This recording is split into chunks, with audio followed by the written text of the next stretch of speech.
Visual Reasoning Series, Episode 1, Perspectives on Justice. Okay, in this episode we're going to talk about different ways people have viewed justice in history. And the question we're going to ask by the end is, what is your basis for justice? Sometimes we can come to loggerheads because we have a totally different understanding of the basis for justice when we're discussing it with people, and we may not all be starting from the same place. So, first off, we'll make a common definition of justice that most will agree on. Justice is the quality of being fair and reasonable. It's an application of ethics, principles of right and wrong. All ethical systems rest on a set of assumptions about ultimate reality. Now, any ethical system requires a source of the ethics and a basis for the ethics. So if you put these two together, you have a social order. All right, let's look at two views of ethics in particular. First, we'll give some definitions, of course, so you'll know where we're coming from. The theistic view is a view centered on a personal creator and sustainer who relates to his creatures. And the non-theistic view is a view not centered on a personal creator and sustainer who relates to his creatures. Let's first look at the theistic approach to ethics. In a true theistic system, you have a personal creator who's transcendent, immanent, and omniscient. Theists hold that this infinite personal creator is transcendent. That's just another way of saying that the personal creator is unlimited. The personal creator is considered the transcendent reference point for judging what's right and wrong. And then this means that the standard for right and wrong is above us and outside of us. This personal creator is also immanent. That is, he's knowable because he has given us revelation of his character. You see, in true theism, God has to be knowable. If you can't know him, his divine character is just a matter of guesswork. Now, we can never know this divine creator exhaustively because he's going to be too big for that. But because he wants to be known, we can know him truly. Theists hold that God is also given revelation about people. He's told us that humans were created in God's image, therefore they have intrinsic worth and value, that humankind was created good but turned away from God, and the result was today's flawed humanity.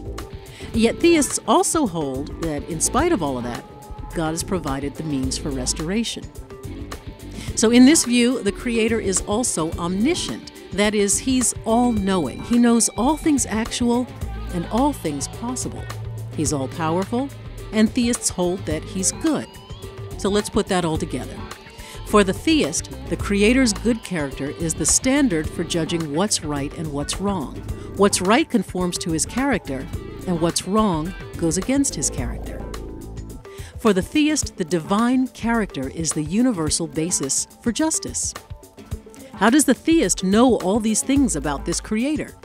Well, the theist says he's shown who he is by revealing his character. Hence, in this view, now watch this now, we're going to come back to this later, right makes might. Okay. The application of the revealed divine character provides the basis for the system of ethics, the foundation for a just social order to govern the lives of various individuals and people groups. This is a stable system because while people may differ in terms of style or aesthetics, there's a general consensus on the basic structure regarding what's right and wrong. Now let's be straight up here. Historically, not every person who claimed to be a theist was consistent in their application. We could go even so far as to say that because of the flaws in human nature, theism has never been fully applied. But rather than this being a reflection on the character of the theistic values themselves, it's more a reflection on the character of the person applying them. Now, you don't want to throw out the ethical baby with the inconsistent human bathwater. Think about the practice, though, of the white supremacists in the old American South or the architects of apartheid South Africa, and you get the idea. In these cases, theism was twisted into something grotesque, using the language of theism while disregarding the Creator's revelation.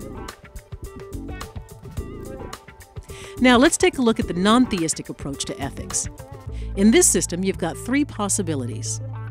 First, if there is a personal creator, either we disregard what he's communicated to us, or he's unable or unwilling to communicate with us. Second, there is an ultimate impersonal entity that can't communicate because communication presupposes personhood. Or third, There is neither a personal creator nor an ultimate impersonal entity. In non-theism, God doesn't impact the grand scheme of things or our everyday lives because he, she, or it is silent or just plain doesn't exist.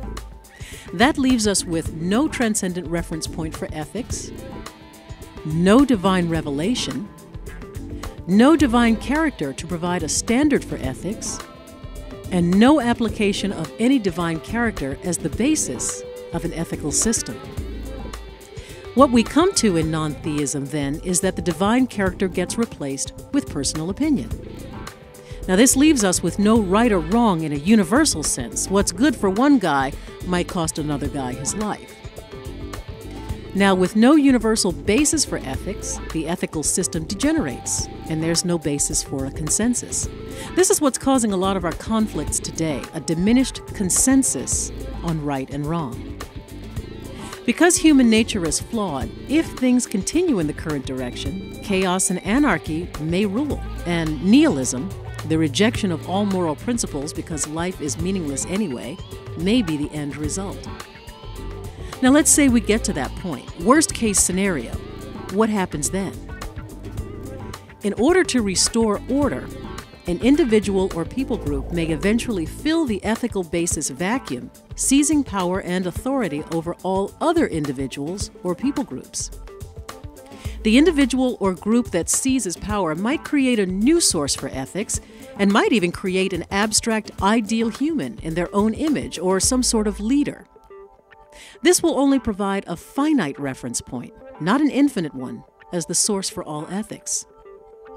These elevated ones might anoint themselves as the new basis of ethics, transforming themselves into the anointed individual or people group. This would create a reversed system where might makes right and where justice no longer prevails.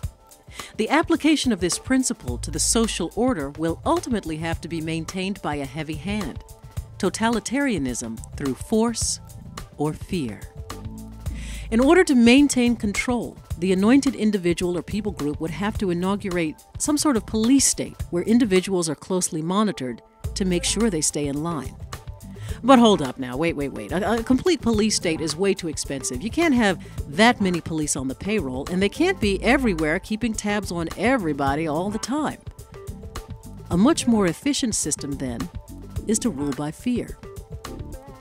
History shows us that in order to maintain control in the absence of true ethics, it's more efficient to rule by fear than by force. Fear cuts out the middleman and reduces the number of police who have to monitor behavior. Just make public examples of the dissidents, and the rest comply. Okay, we're giving you the worst case scenario. It sounds crazy, right? Well, hold on now. Look back at history. This pattern repeats again and again and again. Think about the regimes of history's cruel dictators. They all anointed themselves as the ultimate reference point for justice and ethics. Some citizens blindly followed, while others capitulated out of fear. Now, we're going to make some suggestions here, and you may or may not agree. Citizens don't have to be religious to enjoy the benefits of a theistic system where justice prevails. Our society has generally stood on a justice system based on a transcendent reference point, regardless of individual religious persuasion. Currently, our justice system is slipping. Perhaps the only reason the social order hasn't completely fallen apart is because of the fading memory of a theistic ethical system. Now understand, we're not advocating a theocracy here. What we are saying is, if the infinite personal creator is not really there, then theism is a delusion. There are no moral principles, and justice has no foundation. However, if the creator is there, then ethics is very real, and our demand for justice is within everyone's rights. So, taking both ethical systems to their logical conclusions in light of flawed human nature, we have to ask ourselves, which one, theistic or non-theistic, respects our humanity more? Which one gives us a better chance for justice to flourish? Think about it. Now go, be kind, and talk it out. This is the Visual Reasoning Series.